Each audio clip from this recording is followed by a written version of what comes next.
Hi everyone, and welcome to Horror Spectator. If you're new here, consider subscribing.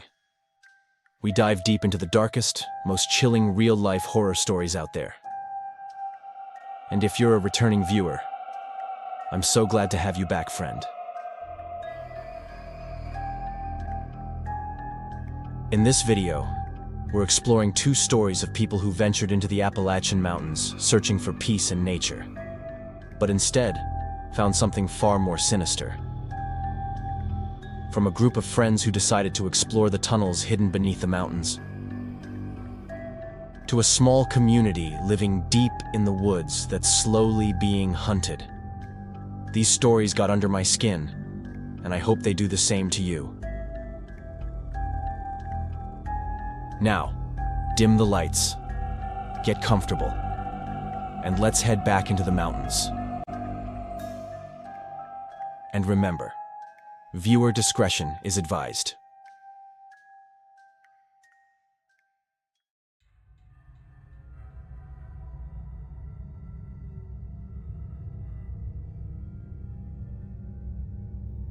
This is a story I don't usually tell, and I definitely never told it like this before. I've shared it with a few people, sometimes because I knew they wouldn't believe me, other times because I knew they would. Either way, it's something we never really talk about openly, mostly because every time I think about it, my stomach tightens up and my hands start shaking a little. It's one of those memories that never really fades, even after decades.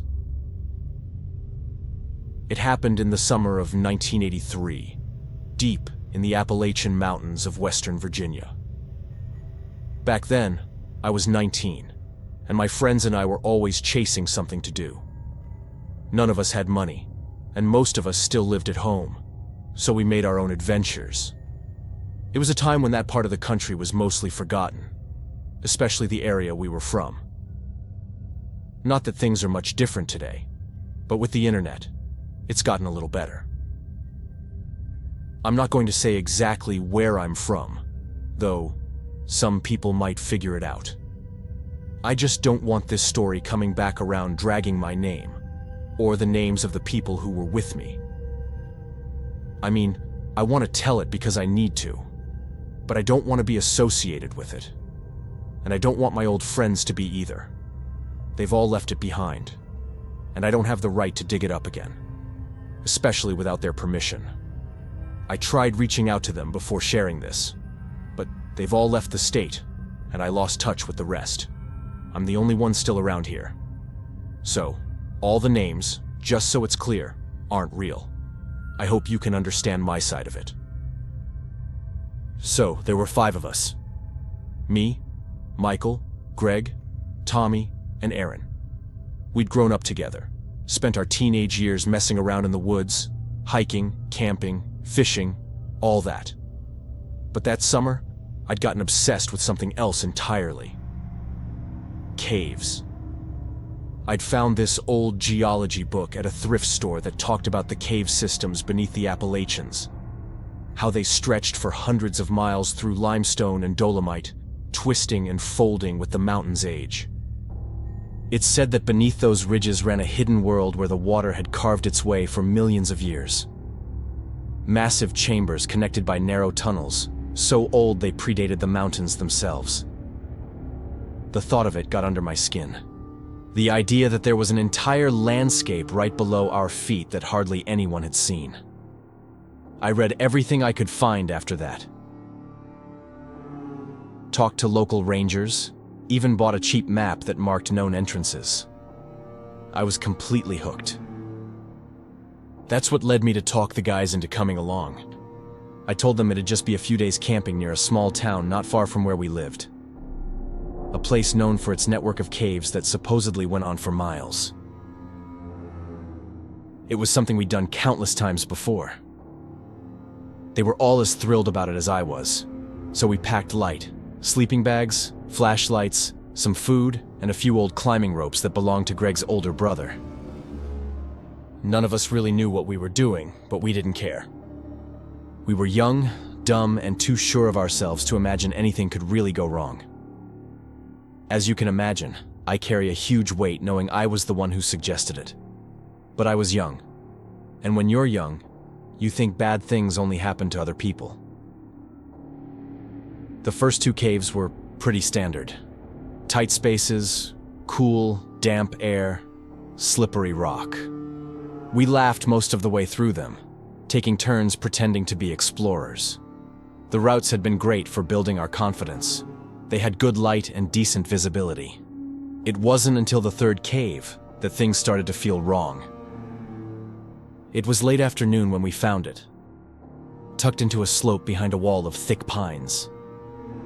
On the maps I'd bought, that route was one of 5 marked with an X, and I wanted to find out why. The entrance was narrow, just a crack between boulders, and the air seeping from it was cold enough to raise goosebumps on my arms. Before we went in, I warned everyone that the cave might be unstable and that we'd need to be careful. I told them it was marked with an X, so there was probably something dangerous about it. But instead of seeing that as a red flag, we were stupid enough to see it as a sign of adventure. We tied a rope at the entrance just in case, and started making our way in. At first, it wasn't that bad. The tunnel opened into a wider passage that ran straight for what felt like 100 feet, before turning sharply left. That's where we saw the first symbols. They were carved into the walls, deep and uneven, as if someone had used a knife or a rock. Circles crossed by jagged lines, triangles filled with scratches, shapes I couldn't make sense of. Nobody said anything, but the mood changed instantly. It was like the air itself had thickened. I could hear everyone's breathing getting heavier, faster, even though no one was moving much. It was a mix of excitement at finding something ancient, but at the same time, the terror of it being something evil. We kept going, mostly because none of us wanted to be the first to say we should turn back. After another stretch, the tunnel widened into a small chamber. The floor was covered in something dark, wet-looking, like mud or rot. It stuck to our boots and gave off a smell that hit so hard it made my eyes water. Greg gagged, turned around, and threw up against the wall. The smell was unlike anything I'd ever known, sweet and rotten at the same time, like decay that had been sitting too long. On the far wall was a wooden cross, about 3 feet tall, nailed into the rock and turned upside down. There was something written on it, but the light from our flashlights was weak and shaky. I stepped closer to read it, but I never got the chance. From the opposite side of the chamber, deep in the shadows, came this sound. Sharp, high, and completely unnatural. Like metal scraping glass, followed by a rush of movement. I can't even describe the noise properly because we all heard something different. The only thing we agreed on was that it wasn't made by people or animals. Then, something lunged at Greg before any of us could react. He screamed, and all our lights swung toward the sound, catching a flash of something pale and hunched. Instinct took over. I grabbed the cross off the wall. It came loose with a crack, and swung it as hard as I could toward the shape that was dragging Greg down. It wasn't something I did consciously. It was pure instinct to grab that cross and use it as a weapon. The sound it made when I hit it was awful, like striking wet meat. Greg slipped free and scrambled backward, but before I could pull him up, more of those things came crawling out from the dark edges of the chamber. Dozens, maybe more. I don't even know. By that point, my vision was blurred from panic. I honestly felt like if I'd stayed there another second, I could have died from a heart attack. We ran in pure panic. The rope we'd tied earlier was the only reason we made it out at all. I followed that line like my life depended on it, because it did. My throat burned from screaming and breathing in that foul air, and I could barely hear anything over the pounding in my chest. I didn't know if the sounds behind me were my friends or those things chasing us. Finally, a faint light appeared ahead, a thin beam that cut through the darkness like a promise. I ran toward it, tripping over the uneven rock until the tunnel spat me out into the open. I fell hard onto the dirt, gasping, lungs burning like I'd swallowed fire. Michael was already outside, crouched by a tree, pale as a ghost and shaking so badly he couldn't even hold his flashlight steady. A few seconds later, Aaron stumbled out behind me, eyes wide and glassy, and Greg collapsed right after, clutching his side, sobbing without sound. None of us spoke. We didn't need to. We just bolted into the tree line, hiding behind the nearest pines as if the shadows could protect us. From there, we could still see the dark slit in the rock where we'd come from. It felt alive, like it was breathing. We heard faint noises echoing out from inside, scratching, a muffled shuffle, something wet dragging across stone. None of it sounded human. It took us a moment to realize Tommy hadn't come out. I remember the exact second it hit me. Michael looked around, counted us, and his face just dropped. We started yelling his name, first in confusion, then in panic. Each time our voices bounced back off the mountain, thinner and more desperate than before. We waited, God knows how long, calling again and again, hoping to hear his voice answer from inside. Nothing. The entrance stayed black. Nothing moved. Whatever those things were, they hadn't crossed the threshold. I think the light stopped them, the way they'd flinched from our lanterns inside. Maybe the sun was worse for them. That thought should have comforted me, but it didn't. It only made me think about Tommy, still somewhere in that darkness, maybe surrounded by them. We got closer, just a few steps from the mouth of the cave, our hearts pounding so loud it drowned everything else. Michael, shaking, grabbed the rope we'd left tied at the entrance and started pulling it toward him. At first, it gave a little resistance, as if caught on something deep inside. Then it came loose all at once. When he lifted the end into the light, we saw it, frayed and uneven, like it had been sliced clean through. No one said a word after that. We just stood there, staring at that black opening, unable to move, unable to breathe. I think that was the moment we all buried him, right there in front of that cave. We didn't have a coffin or a grave, but in our heads, it was over. Tommy wasn't just a friend, he was family. We'd grown up together, spent every summer side by side, and now he was gone. And there was nothing any of us could do about it. The grief hit me so hard I couldn't even cry. My chest felt hollow, like something had been carved out of me. For a long time, none of us said anything. We just stayed there, half hidden behind those trees, waiting for the sun to go down, terrified that if we turned our backs, something from that cave might follow.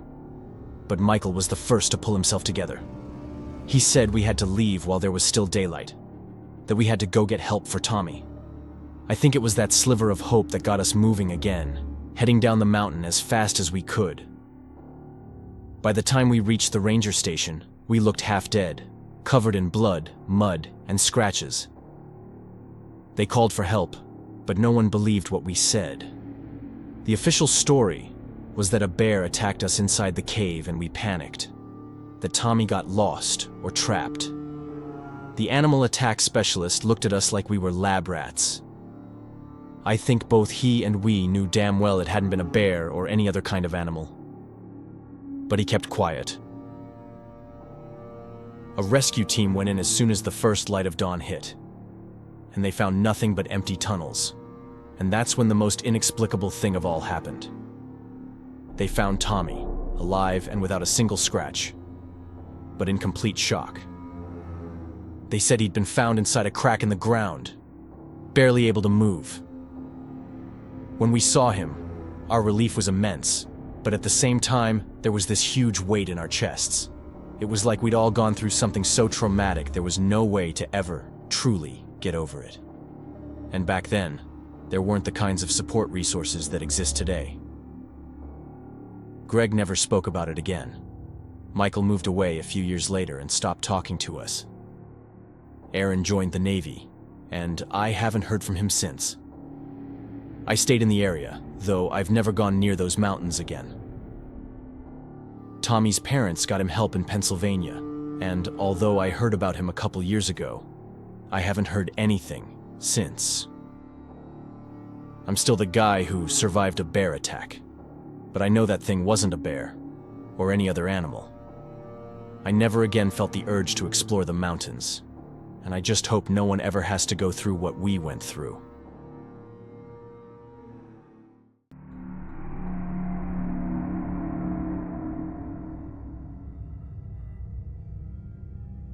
I've always loved the forest. I grew up with my grandmother in West Virginia. She was a woman many called a witch, but that was just jealousy talking. My grandmother always preferred the company of trees over people, and from a young age, she learned to identify every plant and its properties. I barely ever got sick, and I remember there was always some kind of remedy, some cure that made life feel different, more meaningful. Like we were part of nature itself, more than other people were. I'm telling you this, so you understand that the forests and the mountains were always my grandmother's home, and eventually, they became mine too. I never feared them, but I always respected them, knowing they were part of an ecosystem I couldn't survive without. When she died, and I lost the only family I had left, I started spending more and more time in the woods. I eventually bought a cabin literally in the middle of nowhere. After just a few years living there in isolation, I knew every inch of the land around my home like the back of my hand. The rivers, the caves, the ancient twisted trees. As the years went by, I learned to recognize the forest through all 4 seasons, each with its own beauty and its own challenges. I also learned how to survive whatever came my way. Over time, I met people who, like me, sought refuge in the solitude of the forest. Good people, tired of the noise and lies of the cities, who just wanted a quiet life, far from government control, far from others. Some folks called them feral people, savages, drifters, feared by most. But that's not how I saw them. I saw in them a deep desire to live in peace, to exist in harmony with the rhythm of the earth. I got to know them slowly, one face at a time, one story by every campfire in the clearings. Sometimes they'd come to my cabin during storms, asking for shelter. Other times we'd cross paths on the trails, exchanging supplies, plants, a few words. Over time, they accepted me as one of their own, even if I didn't live within their communities. But about 4 years ago, something started to change in the forest. At first, it was small things, barely noticeable signs that only someone who'd lived there for years would catch. Human footprints where no one should have been. Hardly anyone hiked in that area. It was too rough, too far from the popular trails. Burned out campfires full of trash, clearly made by people who didn't respect the woods. One night, around 11 p.m., I was reheating some leftovers when I heard a gunshot. It shook me to my core. After years of peace, I wasn't used to the violent crack of a firearm anymore. I swear, even the forest felt it. The air itself changed. It was like something profane had just happened. And I'm not just saying that out of instinct. The evidence was there too. The usual forest sounds stopped, replaced by something darker, something off. I stepped out onto the porch, trying to see if I could spot anything, but there was nothing to see. Just that heavy feeling that something had shifted. That shot felt like an omen, one we'd all quietly sensed coming. Something was on its way. I just didn't realize how bad it was. A few days later, I came across one of the communities I told you about, and that's when I heard about the disappearances. First, it was an old man who'd lived alone for years in a tent near the river. He used to join the others for meals, even though he stayed mostly on his own. When he hadn't shown up for 2 days, they went to check on him. But the tent was empty, and there was no sign of him. They thought maybe he'd died somewhere nearby and his body got lost in the thick vegetation. Maybe he'd gotten sick and wandered off. Maybe animals had gotten to him. But if it had been animals, there would have been traces. Then it was Silvana. She was one of the first people I'd met out there. She loved animals, could read their tracks like a language. She'd even once helped a lost bear cub reunite with its mother. When I heard she'd gone missing, it felt like something inside me fell into place in the worst possible way.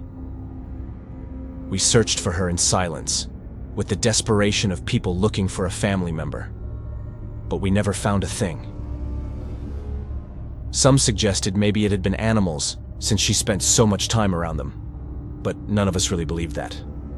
The animals loved her gentleness, and if something had happened, there would have been evidence. Fear started to seep through the forest like fog on a winter morning. People stopped wandering far from their camps. Fires were kept smaller, so as not to draw unwanted attention. Then came 3 more disappearances. 2 men and a woman. I knew all of them. For weeks, the remaining members of the communities tried convincing themselves it was all just accidents. It was winter, after all. Survival was tougher that time of year. It was possible, sure. We all loved the forest, but we also knew how treacherous it could be. One wrong step, and you could vanish forever. But something in my gut told me there was more to it. I could see the same thought reflected in their eyes. Even the forest itself seemed to mourn those people. It's hard to explain, but we could feel its grief. Then, one cold day, late November, I found out the truth. I'd gone out early, with the mist still covering the valleys, searching for a rare herb that only grew in the wettest parts of the woods, along an old hunting trail I barely ever visited. In all the years I'd lived there, I'd only been in that area twice before. Both times looking for that same plant. It was a long walk from my cabin, so I tried to move fast to make it back before dark. I hadn't been there more than 30 minutes when I heard voices in the distance. At first, they were just muffled sounds, men's voices, coming from a clearing below where I stood. I crept closer, not sure why I was so scared, but instinct told me I was about to see something terrible. I wasn't wrong. Through the thick brush, I saw them. 4 men, hooded, dressed in dark clothes, shotguns slung over their shoulders. They moved with a cold precision, like they'd done this before. 2 of them had their backs to me, 2 were facing my direction, but I was hidden and far enough away to stay unseen. They were holding something, but I couldn't tell what it was until they tossed it into a pit in the ground. That's when I realized it was a body. For a moment, time froze. Then I heard one of them crack a joke, making the others laugh. They were enjoying it. I felt sick. My legs moved on their own, backing away slowly, until I saw him. There was a 5th man, standing off in the distance, between the trees. He wasn't wearing a hood. I could see his face clearly, and he could see mine. He didn't move, just stared at me, with this faint smile. Not surprised, but entertained. And he was amused by my fear. Everything happened fast. I stumbled backward, hitting the ground hard, making enough noise to draw the others' attention. They turned toward me immediately, their posture changing. They were ready to hunt. But the man without the hood raised his hand, signaling them to stop. He said something I couldn't make out completely, but I caught one sentence: that I wasn't one of the drifters. I didn't wait around to hear more. I ran for my life. I ran until my chest burned and my throat felt like it was being cut open by the cold air. The winter terrain was brutal, and I had to stop several times to catch my breath. I didn't know if they were following me, but I knew they'd seen me, and that meant I had to act fast. When I finally reached the part of the forest I knew well, I hid inside a cave and called the authorities using my satellite phone. My hands were shaking as I dialed the number. I told them everything, from the exact location to what I'd witnessed. They said they'd send a patrol. Hours later, I got a call back saying they'd found nothing, except that the ground had been freshly dug up. I asked if they were bringing in dogs to search for bodies, but I never got an answer. They just said the investigation would continue, but I already knew better. No one cares about the people who live off the grid. Not long ago, I found out the case had been closed. No arrests, no suspects questioned. They just told me we were safe now, because the men had left the area. And it's true that no one else has disappeared since then. But the silence they left behind is worse than fear itself. The forests of this country are full of people like them. They didn't stop. They just moved on, free to do it all over again somewhere else without ever facing a single consequence.